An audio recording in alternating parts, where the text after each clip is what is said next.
Bismillahirrahmanirrahim. Assalamualaikum warahmatullahi wabarakatuh. Alhamdulillah wassalatu wassalamu ala Rasulillah wa ala alihi wa sahbihi wa wala. La haula wa la quwwata illa billah. Subhanaka la ilma lana illa ma 'allamtana innaka antal alimul hakim.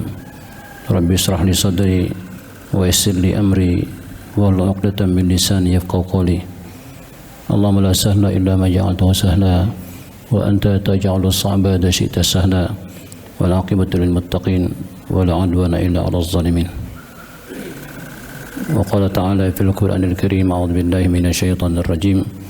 Bismillahirrahmanirrahim. Wal 'asri innal insana lafi khusrin illa alladziina amanu wa 'amilus shalihat wa tawassaw bil haqq wa tawassaw bis sabr. Shadaqal 'adzim. Ikhwani wa akhwati billah, ma'asyiral muslimin rahimakumullah. Jemaah salat subuh semuanya yang dirahmati Allah, semoga diberkahi dan diridhai Allah, insyaallah mendapatkan maghfirah Allah Subhanahu wa taala. Mari kita kembali tidak jenuh dan tidak jemu sampaikan syukur kita. Terima kasih kita kepada Allah Subhanahu wa taala atas nikmat karunia yang diberikan kepada kita semua. Sampai hari ini, sampai saat ini kita masih diberi kesehatan oleh Allah, diberi kesempatan, diberi semangat, dan itu adalah nikmat yang terkadang terlupakan oleh banyak orang. Ada banyak orang sehat tapi tidak punya kesempatan. Ada banyak orang punya sehat dan punya kesempatan tapi tidak punya semangat. Begitulah Allah mempergilirkan nikmat-nikmat itu, dan itu menjadi pelajaran bagi kita semua bahwa sesungguhnya kita semua butuh dan masih memerlukan campur tangan Allah dalam kehidupan ini. Tanpa punya kemampuan apa-apa, kita punya ilmu, kita punya jabatan, kita punya kedudukan, kita punya maqam, itu semua adalah karena Allah titipkan kepada kita, dan sewaktu-waktu akan Allah ambil amanat itu, dan kita tidak kembali menjadi orang yang tidak punya apa-apa. Karena itu maka agama mengingatkan kepada kita agar tidak menjadi orang yang istikbar, yang sombong, tidak menjadi orang yang lupa diri, tidak menjadi orang yang jumawak, kata orang Jawa itu. Karena sesungguhnya yang memberikan kelebihan kepada kita itu adalah titipan. Satu ketika titipan itu akan diambil, bahkan hidup kita pun juga akan diambil oleh Allah SWT pada waktunya. Karena itu tidak ada pilihan bagi kita kecuali memperbanyak kebaikan.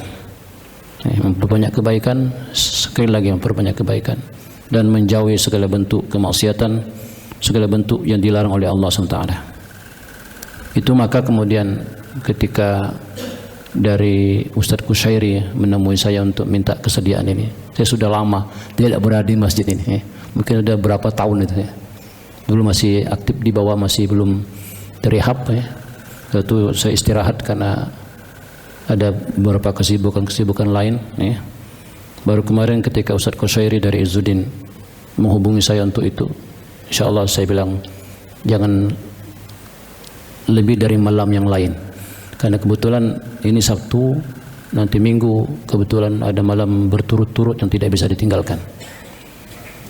Maka kemudian ketika diminta untuk memberikan temanya, saya langsung teringat dengan satu pasal di dalam kitab yang ditulis oleh Imam Al-Ghazali, kitab tipis dan kemudian bisa menjadi pelajaran kehidupan kita sehari-hari, yaitu Al-Bidayah wal Hidayah atau Bidayatul Hidayah. Dan di dalam kitab ini ada satu pasal di dalam bagian kedua itu, yaitu tentang qaulu fi ijtinabin nawahi. Itu pembicaraan tentang menjauhi perbuatan-perbuatan maksiat, tarkul ma'asi atau ijtinabun nawahi. Hal ini menjadi penting, karena saya pikir penting karena ini menjadi hambatan yang paling dominan yang akan menjadi perusak puasa kita. Sebagaimana dijelaskan dalam kajian agama itu bahwa ada dua pokok yang mendasari yang membatalkan puasa. Ada yang membatalkan amalnya, ada yang membatalkan pahalanya. Ini bagi kita sudah kita sering dengar. Kalau membatalkan puasanya itu bisa diganti di waktu-waktu yang lain. Baik batal karena sebab-sebab yang syar'i atau mungkin batal karena hal-hal yang ghairu syar'i. Tapi kalau sudah menyangkut batal pahalanya, maka ini tidak ada gantinya. Salah satunya itu adalah terbiasa dengan hal-hal yang bersifat maksiat. baik maksiat maksiat yang bersifat ainun, mata, maksiat telinga, udun, lisan, perut, farj, tangan dan kaki, yang itu oleh Al-Ghazali disebutkan secara terperinci dalam kitab ini. Tapi kita tidak berpanjang-panjang, kita cuma ngambil satu hal saja, yaitu yang terkait dengan al-qaulu fi ijtinabil ma'asi, itu pembicaraan tentang hal-hal yang menjauhkan kita dari kemaksiatan. Salawat dan salam ma'asyiral muslimin rahimakumullah, semoga selalu dan senantiasa sampai kepada tauladan kita, qudwa kita, imam kita yang sejati. Itulah dia Nabi kita Muhammad sallallahu alaihi wasallam, keluarga dan para sahabatnya yang insyaallah istiqamah di dalam kehidupan menegakkan agama dan meluruskan kaidah-kaidah yang menyimpang dalam kehidupan kita sehari-hari, terutama terkait dengan fitnah di akhir zaman ini. Masyaallah muslimin rahimakumullah. Al-Ghazali di dalam tulisan ini selalu menggunakan kata-kata perintah agar kita mewaspadai. Kalimat yang digunakan oleh beliau selalu menggunakan i'lam untuk mengingatkan kita bahwa perlu diketahui agar kita sadar. Maka digunakan oleh beliau perintah, seruan. Termasuk ketika beliau menjelaskan tentang ijtinabun nawahi, itu dimulai dengan kalimat i'lam anna lid-dini syatraini, begitu dia mengatakan. Ayuhan nas, ayuhal muslimun, ayuhal mu'minun, ketahuilah oleh kamu, oleh kita, bahwa agama itu punya dua sisi. Dua sisi, syatraini. Ahaduhuma tarkul ma'asi, kata beliau. Yang pertama adalah meninggalkan kemaksiatan. Wal akharu, yang lain, yang kedua adalah fi'lut ta'ati, itu perilaku ketaatan, perbuatan-perbuatan taat. Nah, Al-Ghazali menegaskan agak berbeda dengan logika umum kita. Kita selama ini berpikir kalau perbuatan maksiat itu mudah, kalau perbuatan soleh itu susah, perbuatan buruk itu gampang, perbuatan baik itu susah. Tapi Al-Ghazali membalik itu. Dia katakan bahwa justru perbuatan susah itu adalah perbuatan meninggalkan maksiat, dan perbuatan baik itu mudah. Ini menarik. Ketika kita melihat penjelasannya, di situ baru kita ketemu jawabannya. Maka kata beliau, wa tarkul manahi, meninggalkan perbuatan yang terlarang, meninggalkan perbuatan yang tercela, meninggalkan perbuatan maksiat, wa asyaddu, itu perbuatan yang sangat berat, yang sangat susah. Asyaddu, jadi meninggalkan perbuatan maksiat itu perbuatan yang susah. Fa inna ta'ati yaqdiru 'alaiha kullu ahadin wa tarku syahawati la yaqdiru 'alaihi illa as-siddiqun. Sementara perbuatan baik itu mudah. Kenapa? Karena perbuatan baik itu semua orang bisa melakukannya. Berbuat baik itu semua orang bisa, tidak yang tidak bisa. Tapi meninggalkan kemaksiatan tidak semua orang bisa, kecuali orang-orang yang kata beliau as-siddiqun, itu orang-orang yang bersungguh-sungguh, orang-orang yang jujur. Nah, hari ini kita menemukan betapa banyak ketidakjujuran. Maka Ghazali menggunakan as-siddiqun. Jadi yang bisa meninggalkan perbuatan maksiat itu adalah orang-orang yang siddiqun, orang yang punya kemauan, dan yang mempunyai kemauan tidak banyak, orang-orang pilihan. Tapi kalau melakukan kebaikan semua orang bisa. Kata beliau, fa inna ta'ati yaqdiru 'alaiha kullu ahadin, setiap orang bisa. Seorang bahasa Palembang segala wong pacak berbuat kebaikan itu. Tapi kita berbicara tentang meninggalkan kemaksiatan, menjauhi kemaksiatan, tidak semua orang bisa, tidak semua orang pacak. Kenapa? Karena itu orang-orang pilihan yang hanya disebutkan as-siddiqun, yang punya kemampuan untuk menangguhkan yang meninggalkan perbuatan maksiat. Nah, selama ini kita berpikir terbalik, logika kita tidak sama dengan logika Al-Ghazali. Bagi kita, bagi kebanyakan umum, berbuat baik itu susah, berbuat maksiat itu mudah. Ternyata meninggalkan maksiat itu yang susah. Kenapa kata beliau? Wa tarkus syahawati la yaqdiru alaihi illa siddiqun. Meninggalkan kemaksiatan, karena berbicara tentang meninggalkan syahwat. Menjauhi kemaksiatan itu berbicara tentang menjauhi syahwat. Dan menjauhi syahwat itu adalah la yaqdiru alaihi, tidak semua orang pacak, tidak semua orang mampu, illa as-siddiqun, kecuali orang-orang yang jujur. Jadi orang-orang yang mau dan orang yang berkeinginan untuk melakukan perbuatan meninggalkan kemaksiatan itu. Masyaallah muslimin rahimakumullah. Lalu beliau mengutip sebuah hadis, Falidzalika qala Rasulullah sallam al-muhajiru man hajara su' wal mujahidu man jahada hawa.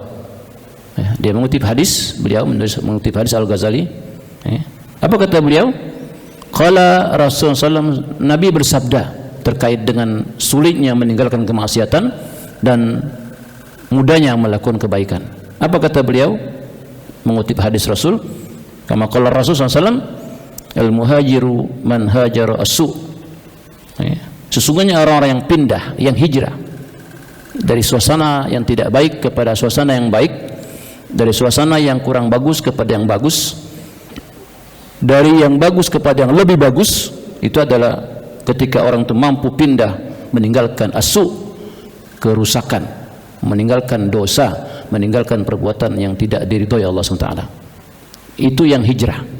Hijrah sejati itu adalah yang meninggalkan kemaksiatan, yang meninggalkan dosa, yang meninggalkan perbuatan dilarang, pindah.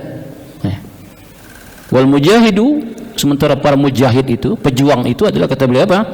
Menjahada hawa, orang-orang yang mampu memerangi hawa nafsunya, orang-orang yang mampu memerangi, melawan keinginannya, yang cenderung baik kecenderungan itu bersifat buruk atau kecenderungan itu bersifat baik tapi melampaui batas. Akibatnya kemudian walaupun perbuatan itu baik tapi melampaui batas, itu cenderung menjadi perbuatan su' gitu.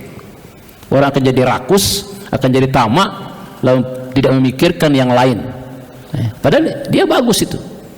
Orang bekerja untuk mendapatkan harta bagus, tapi karena dia kemudian rakus, tamak, maka kemudian mengambil hak orang lain, mengambil alih orang lain, dan menutup peluang orang lain. Maka akibatnya jadi tidak bagus. Maka kata beliau mengutip hadis itu, orang yang mujahid itu, pejuang sejati itu, orang yang berjuang kepada kebaikan itu apa? Orang yang menjahada hawahu, orang yang mampu berjuang melawan nafsunya, melawan hawa nafsunya, melawan keinginannya yang tidak bagus, yang bertentangan dengan aturan-aturan agama. Ikhwan rahimakumullah. Lalu pada alaniyah berikutnya yang mengatakan apa? Wa'lam, lagi-lagi menggunakan kata-kata fil amr. Wa'lam annaka innama ta'sillaha bijawarihika. Ketahuilah oleh kalian, wahai saudaraku, wahai umat Islam. Apa kata beliau? Annaka innama ta'sillaha bijawarihika.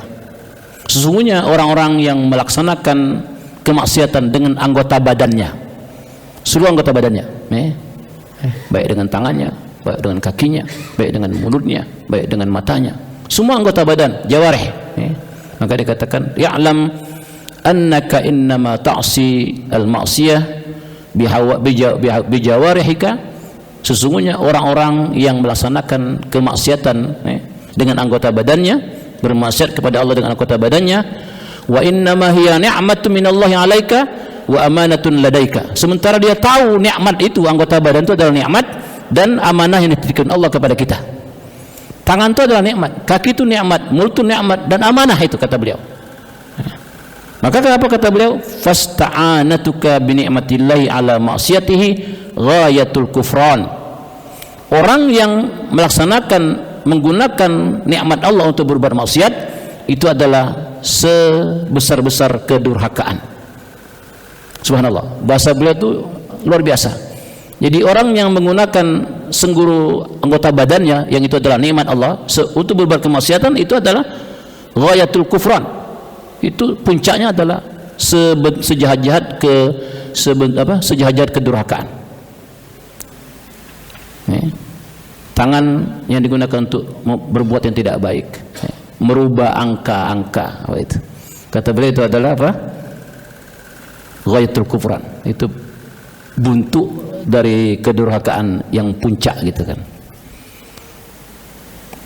Wa khiyanatuka fi amanatin istauda'akaha Allahu ghayatut tughyan. Sementara berkhianat kepada amanat Allah, jadi anggota badan itu adalah amanat, itu kan, tangan, mulut, kaki, hidung, telinga, bahkan anggota badan kita itu adalah amanat, dan kita berkhianat kepada amanat itu, apa kata beliau? Ghayatut tughyan, itu adalah kejahatan, puncak kejahatan. Jadi bermaksiat dengan nikmat Allah itu adalah kejahatan puncak atau kejahatan sejahat-jahat kejahatan, dan berkhianat atas nikmat Allah itu adalah sejahat-jahat kejahatan. Kalau orang semua sadar begitu, maka akan tidak ada kemaksiatan sebenarnya. Mengapa ada kemaksiatan? Karena menganggap itu ringan. Kita tidak sadar kalau tangan itu adalah nikmat sekaligus amanah. Kita tidak sadar kalau mata itu adalah nikmat sekaligus amanah. Kita tidak sadar kalau ilmu kita itu adalah nikmat sekaligus amanah. Nikmat sekaligus amanah. Menggunakan nikmat untuk kejahatan itu adalah puncak kedurhakaan. Mengkhianati nikmat itu adalah untuk kejahatan, puncak dari segala kejahatan. Jadi beliau itu menggunakan bahasa yang halus. Selama ini kita mengatakan kejahatan tinggi itu adalah kesyirikan. Kata beliau tidak. Justru ketika kita mengkhianati amanah yang dititipkan Allah kepada kita berupa anggota badan yang tidak kita gunakan sesuai dengan fungsinya, itu adalah sebuah pengkhianatan.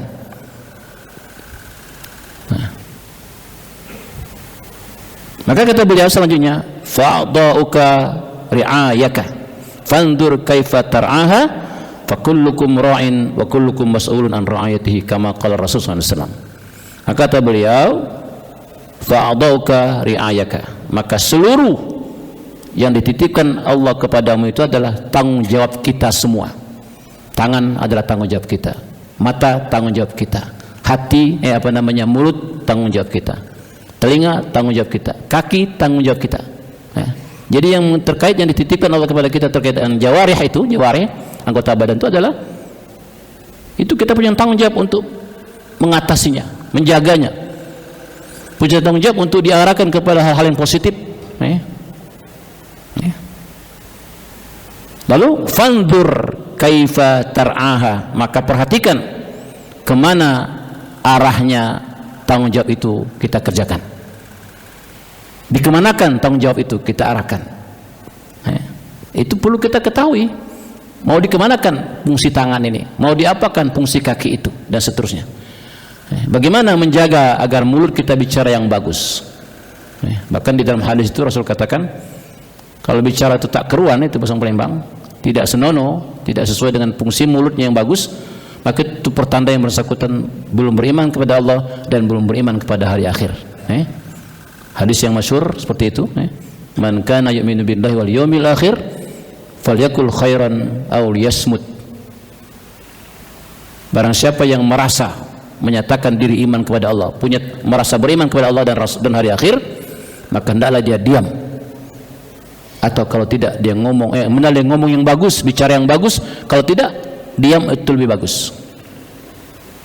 Karena semakin banyak bicara, semakin akan ngawur dan tidak akan keruan, semakin tidak jelas. Apalagi pembicaraan itu tidak diarahkan, tidak punya prinsip-prinsip dasar, tidak punya patokan, tidak punya referensi, tidak punya maroji, sandaran tidak punya, maka ngomong itu akan ngawur aja.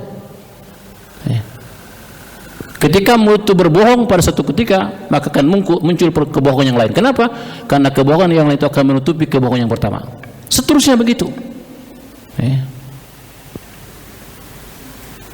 Sekali kita berbohong dan kita sadar itu adalah dosa, maka kita akan berbohong lagi untuk menutupi kebohongan yang pertama. Lalu berbohong lagi yang ketiga untuk menutupi kebohongan sebelumnya. Begitulah seterusnya. Maka itu falyakul khairan, kata Nabi, maka hendaklah kamu berbicara, ngomong yang bagus-bagus sajalah, yang terarah, yang punya argumentasi, yang punya ketegasan. Sedikit bicara itu lebih bagus daripada banyak bicara tapi tidak punya maroji, tidak punya sandaran. Maka Nabi itu tersebut di dalam kajian hadis itu, mustalah hadis, beliau itu adalah Jami'ul Kalim. Dikatakan salah satu dari gelar Rasul itu adalah Jami'ul Kalim. Apa Jami'ul Kalim itu adalah? Yang kalimatnya banyak, yang kalimatnya pendek tapi maknanya luas. Jami' Kalim, kalimat itu banyak punya banyak maksud, tapi diucapkan dengan satu kalimat, dua kalimat. Kayak kita ini kadang-kadang beda penjelasannya, keinginannya satu tapi penjelasannya banyak gitu. Maka semakin banyak penjelasan semakin tak keruan itu. Nah, Nabi itu tidak, cukup dengan satu dua kalimat maknanya luas. Maka sudah dicontohkan dalam sebuah hadis, dikatakan ketika ada orang bertanya kepada Nabi, ya Rasulullah, bagaimana orang yang punya hadas besar? Bagaimana menyelesaikan orang yang punya hadas besar? Apa kata Nabi? Jawaban singkatnya, al-ma'u minal ma'i. Air itu dari air. Jadi maksudnya orang hadas besar itu kan dalam kondisi keluar itu, baik dia terkait dengan mimpi sendiri atau mungkin berhubungan suami istri, itu kan air, maka harus diselesaikan dengan air. Artinya mandi wajib gitu kan. Maka bahasanya apa? Al-ma'u minal ma'. Sumber yang dari air itu harus diselesaikan dengan air. Kalimatnya singkat tapi maknanya luas. Jami' al-kalim. Nabi itu terkenal dengan sebutan, gelar di antara gelarnya adalah Jami' al-kalim. Kalimatnya tidak panjang, pendek, tapi maknanya luas, maksudnya luar biasa. Kita terbalik. Kita untuk menjelaskan satu saja itu butuh penjelasan yang panjang, sehingga orang semakin tidak mengerti, semakin bingung gitu. Bukan semakin terang, semakin tidak jelas, semakin banyak penafsiran. Akibatnya semakin banyak peluang terjadi perbedaan, terjadi ikhtilaf. Nah, Nabi tidak. Nabi menyelesaikan persoalan dengan satu kalimat, selesai. Argumentasi jelas dan terarah dan punya referensi yang jelas. Baik, kita lanjut ikhwanakumullah. Maka kata beliau selanjutnya, apa kata beliau? Dia mengutip hadis tadi itu terkait dengan tanggung jawab kita terhadap anggota badan. Kama qala Rasul sallallahu alaihi wasallam, fa kullukum ra'in wa kullukum mas'ulun an ra'iyati. Itu hadis yang sudah masyhur bagi kita. Kamu itu adalah pemimpin, kamu itu adalah pengatur, kamu itu adalah imam. Maka kamu akan diminta pertanggungjawaban atas keimamanmu, atas kepemimpinanmu. Sekecil apapun kita akan diminta pertanggungjawaban. Dan terakhir, karena sebentar lagi kita akan syuruk, isyraq. Kita ambilkan lagi satu kalimat yang menarik dari Ghazali. Apa kata beliau? Lagi-lagi kalimat ini berikutnya menggunakan kata i'lam. I'lam lagi dia katakan, wa'lam. Ketahuilah oleh kalian, anna jami'a a'dha'ika, sesungguhnya semua anggota badan kita, jawarih yang ada pada yang dititipkan Allah kepada kita, mulai dari tangan seterusnya itu, satashhadu 'alaika fi arasatil qiyamah, itu akan menjadi tanggung jawab, akan menjadi menjadi hisab pada hari kiamat. Di pengadilan kiamat itu nanti semua anggota badan kita itu akan menjadi saksi. Satashhadu, tangan akan jadi saksi, itu sudah jelas, kaki semuanya begitu akan jadi saksi. Apa kata beliau? Bukan sekedar jadi saksi, tapi satashhadu 'alaika fi arsatil qiyamah bilisanin talqin dzalikin. Jadi semua anggota badan itu akan menjadi saksi, berbicara dengan terang, jelas, argumentatif. Jadi anggota badan kita akan ngomong di hadapan Allah dengan terang benderang, dengan jelas. Tubdihuka bi ala ru'usil khalaik, dan itu akan dibuka secara gamblang oleh anggota badan kita ala ru'usil khalaik, di hadapan semua makhluk yang ada ketika itu. Di pengadilan Allah nanti itu ada makhluk banyak di situ, semua makhluk akan kumpul di situ. Maka anggota badan kita ini akan ngomong menjadi saksi. Jadi bukan hanya didengar oleh Allah, tapi didengar oleh makhluk-makhluk yang lain. Persaksian anggota badan ini. Maka apa kata beliau? Wa'lam anna jami'a a'dha'ika satashhadu 'alaika fi arasatil qiyamah bilisanin talqin bilisanin dzalikin. Dengan lisan, dengan perkataan yang terang benderang, dengan perkataan, dengan ucapan yang lancar, tidak terbata-bata.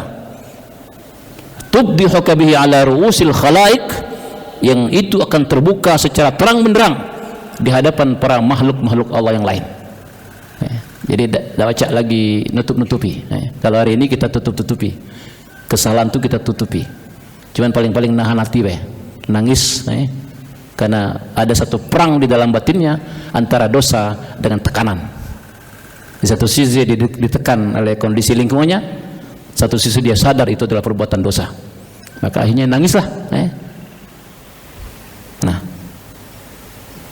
kama qala ta'ala, seperti firman Allah kata beliau di dalam Quran, di dalam surat An-Nur di antaranya ayat 24, Auzubillahi minasyaitonirrajim, yauma tashhadu alaihim alsinatuhum wa aydihim wa arjuluhum bima kanu ya'malun. Shadaqallahu azim. Pada hari di mana tangan-tangan kamu, kaki-kaki kamu akan menjadi saksi bima kanu ya'malun, atas apa yang kamu kerjakan. Tidak ada yang bisa ditutupi. Kita tidak butuh saksi. Allah jadi saksi. Allah menjadikan saksi semua amanat yang dititipkan kepada kita. Yang ada di badan dia akan jadi ngomong nanti. Kalau kita sadar ke situ, maka kata Al-Ghazali, insya Allah kita akan terlindung dari kemaksiatan. Kita akan terlindung dari perbuatan-perbuatan yang dilarang. Kalau kita sadar.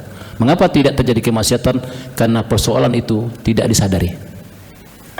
Dan dia mengutip lagi satu ayat yang lain yang dalam surat Yasin yang kita sudah masyhur, dalam surat Yasin ayat 65 itu, al-yawma nakhtimu ala afwahihim wa tukallimuna aydihim wa tashhadu arjuluhum bima kanu yaksibun. Nah, dan akhirnya dia tutup kalimatnya dengan mengatakan apa? Fahfadh ya miskin. Nah, ini ada kata miskin. Kenapa Ghazali menggunakan kata miskin?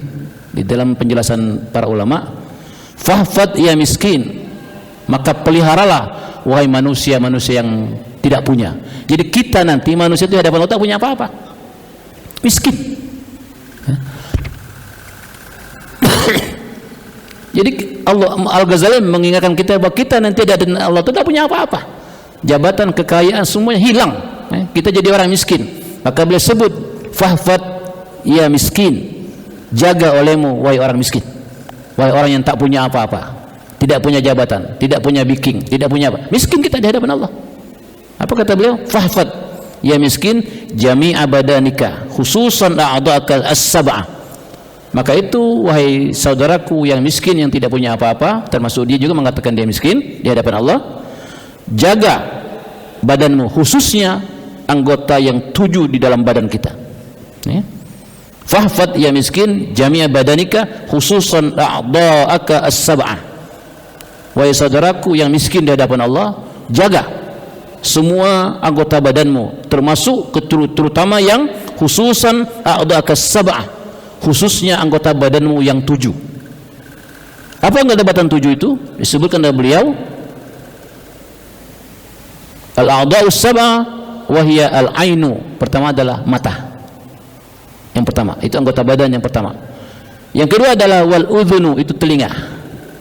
Yang ketiga wal lisanu, mulut atau al-famu. Yang keempat al-batnu, itu perut. Yang kelima al-farju, farj, kemaluan. Yang keenam wal yadu, tangan. Dan yang terakhir wal akhiru ar-rijlu, itu kaki. Jadi ini 7 anggota badan yang oleh Al-Ghazali diingatkan kepada kita untuk kita pelihara, kita jaga. Kenapa? Menarik, karena beliau mengutip satu ayat di dalam Quran. Apa kata beliau? Kama qala ta'ala fa inna jahannama laha sab'atu abwabin likulli babin minhum juz'un maqsum. Kenapa kata beliau? Karena neraka jahanam itu punya 7 pintu. Fa inna jahannama laha sab'atu abwabin. Sesungguhnya neraka jahanam itu punya 7 pintu. Likulli babin minhum juz'un maqsum. Setiap pintu itu akan dimasuki oleh salah satu dari anggota badan yang ada dititipkan oleh manusia karena berbuat maksiat. Jadi yang berbuat maksiat dengan tangan itu ada pintunya. Sama dengan ketika orang berpuasa ada namanya ar-rayyan, kan gitu. Ada pintu namanya pintu rayyan. Pintu orang berpuasa, ada babus shalah, ada babus shaum. Di dalam neraka jahanam itu ada juga 7 pintu. Yang itu 7 pintu itu masing-masing pintu punya nama dikhususkan untuk salah satu dari anggota badan kita yang 7. Yang banyak ngomong dan keruan itu ada pintunya. Masuk ke situ. Setelah masuk ke sana, lihat juga, oh ternyata tangannya enteng nih, suka mencuri, suka korupsi, suka ngubah-ngubah angka gitu, maka masuk ke situ. Lalu kakinya ar-rijlu, punya kaki yang bergerak berjalan untuk hal-hal maksiat dimasukkan ke situ. Perhatikan, ini ayat ini tegas sebenarnya. Cuman kadang-kadang kita lupa. Apa kata beliau? Mengutip ayat Al-Quran, fa inna jahannama laha sab'atu abwabin. Karena sesungguhnya neraka jahanam itu punya 7 pintu. Likulli babin minhum juz'um maksum, yang masing-masing pintu itu akan masuk ke dalamnya salah satu dari anggota badan yang berbuat maksiat. Jadi kira-kira mana kalau 7 anggota badan kita ini punya maksiat kalau, maka digilirkan masuk sikau-sikau di situ. Masuk kalau situ. Kalau 7 anggota badan punya maksiat kalau, maka masuk situ. Masuk sini, diazab lagi, keluar, masuk lagi sini, diazab lagi. Nah, bisa kita bayangkan kata Al-Ghazali. Kalau itu kita sadari, maka insya Allah kita bisa meninggalkan tarkul ma'asi. Kita akan meninggalkan perbuatan maksiat. Wallahu a'lam bishawab. Itu mungkin minta maaf kalau ada kalimat yang kurang berkenan, karena kita sudah hampir masuk kepada waktu isyraq. Syuruk sudah masuk, 6-3 menit, 6-4 menit. Kita tunggu sedikit untuk dituakan menjadi isyraq. Harus dibedakan. Ada syuruk, ada isyraq. Kita juga salah kadang-kadang. Syuruk itu adalah nama solatnya, bukan. Syuruk itu nama waktu terbitnya. Jadi ketika syuruk itu haram hukumnya solat, karena terbit matahari itu haram hukumnya, terbenam matahari haram hukumnya. Maka itu para ulama dituakan sedikit, sampai lebih kurang antara 7 sampai 10 menit. Maka namanya sholat sunat isyraq, bukan sholat sunat syuruk, sholat sunat isyraq. Wallahu a'lam bishawab. Hadalallahu wa iyyakum ajma'in. Wallahu hadi ila sabilir rasyad. Assalamualaikum warahmatullahi wabarakatuh. Silakan.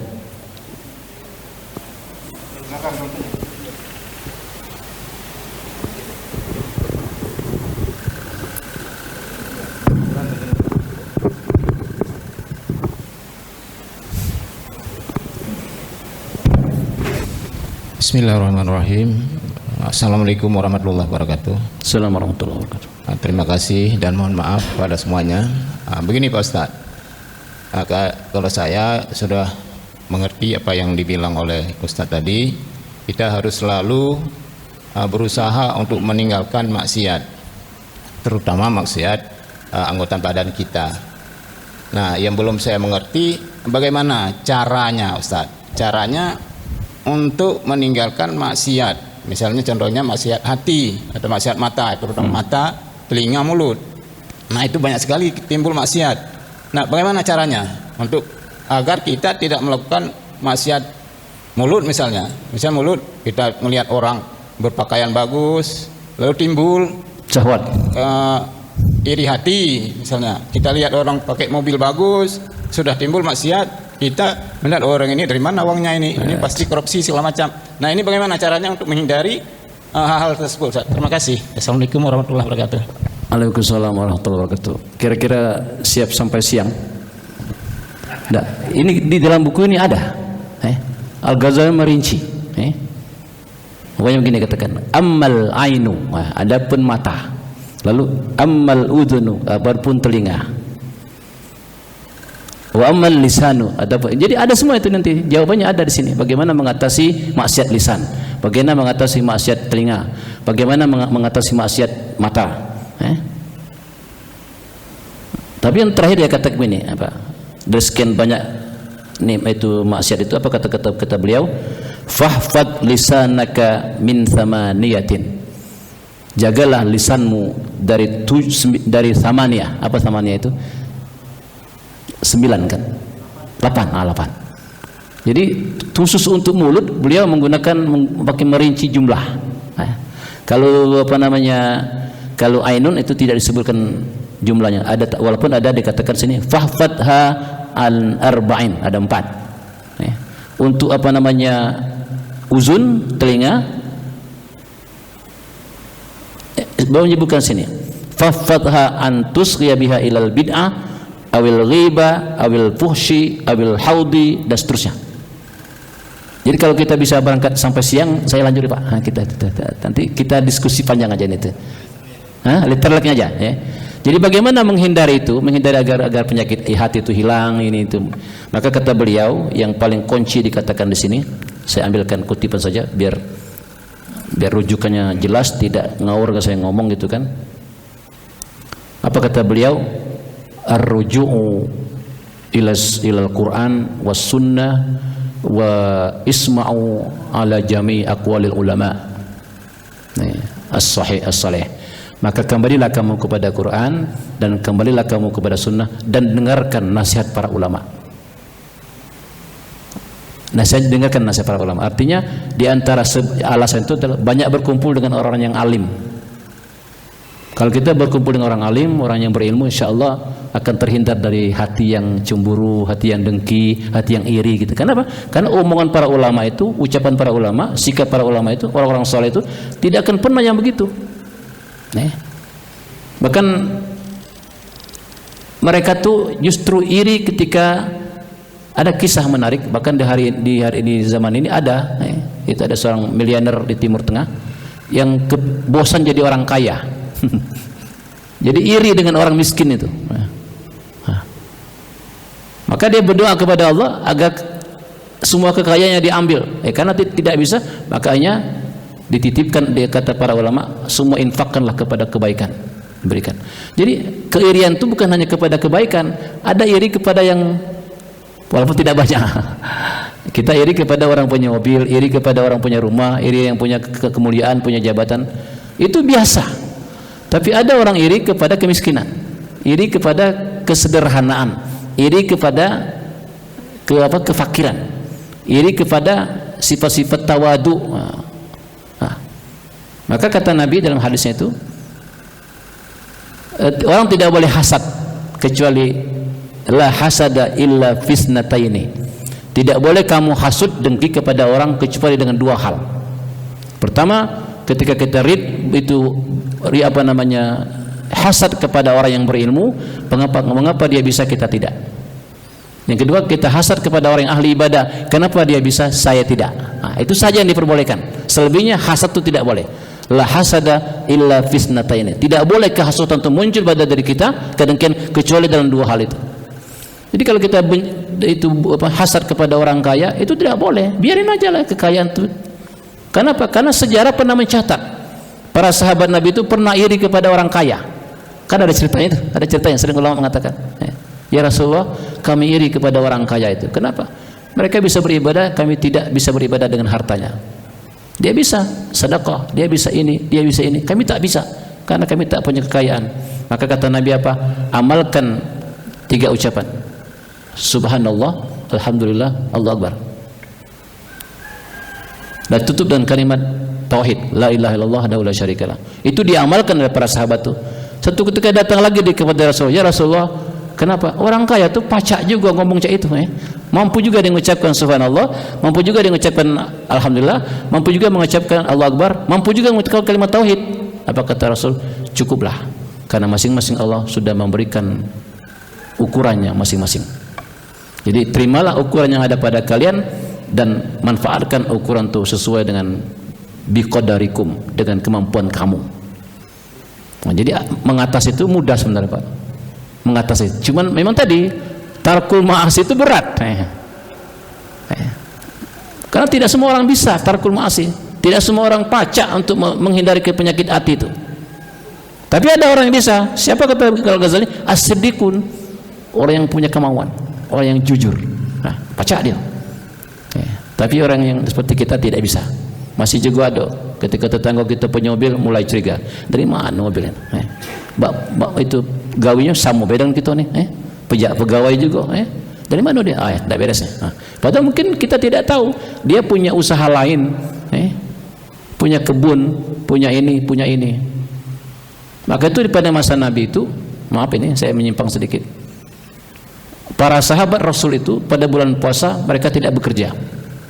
Semuanya ditutup oleh dia. Mereka fokus kepada kajian Quran, tilawatil Quran, tadabbur ma'anal Quran. Bahkan kajian hadis pun, ilmu-ilmu lain pun ditutup. Semuanya fokus pada Quran. Maka kita bertanya, mana mereka nak makan? Apa mereka tidak mencari? Karena mereka mayoritas pedagang dan petani, maka mereka sudah menyiapkan biaya hidup untuk 1 bulan Ramadan. Maka dikatakan dari Nabi itu 10 sumber rezeki, 8 itu adalah berdagang. Jadi walaupun kecil-kecilan, jadi 10 sumber rezeki itu 8 pintu itu ada di berdagang. Maka mereka berdagang dan siapkan untuk Ramadan tuh tidak bakal kesulitan berbuka, tidak bakal kesulitan sahur, siap itu. Nah kita ini tidak, kalau tidak begawi tidak baca makan sahur, tidak begawi tidak baca berbuka, karena kita begawi di situ kan. Nah, maka wajar kalau kemudian waktu kita terbagi tidak maksimal untuk Ramadan. Nah, kita dikejar-kejar oleh waktu, sehingga amal pun kita kadang-kadang terbengkalai, baca Quran pun kadang-kadang terbengkalai. Karena kita masih mikirkan itu tadi al-batnu, perut itu tadi. Jadi itu Pak, masih banyak mungkin insyaallah nanti kita diskusi di waktu-waktu yang akan datang ya. Jadi Al-Ghazali ini merincinya sudah lebih lengkap. Buku ini kecil dan sudah ada terjemahannya. Nah, ya. Tapi terjemahan itu kadang-kadang kalau kita tidak baca teksnya itu agak kesulitan. Karena terjemahan itu suka terjemahan umum gitu, bebas. Kalau kita baca teks itu terukur maknanya. Jadi itu saja dulu, mudah-mudahan ada manfaatnya. Jadi insyaallah bagaimana cara solusinya menghindari kedengkian, ketidaksukaan, itu tadi kembalilah kepada Quran dan kepada Sunnah dan banyak bergaul, berkumpul dengan orang-orang soleh. Wallahu a'lam bishawab. Assalamualaikum warahmatullahi wabarakatuh.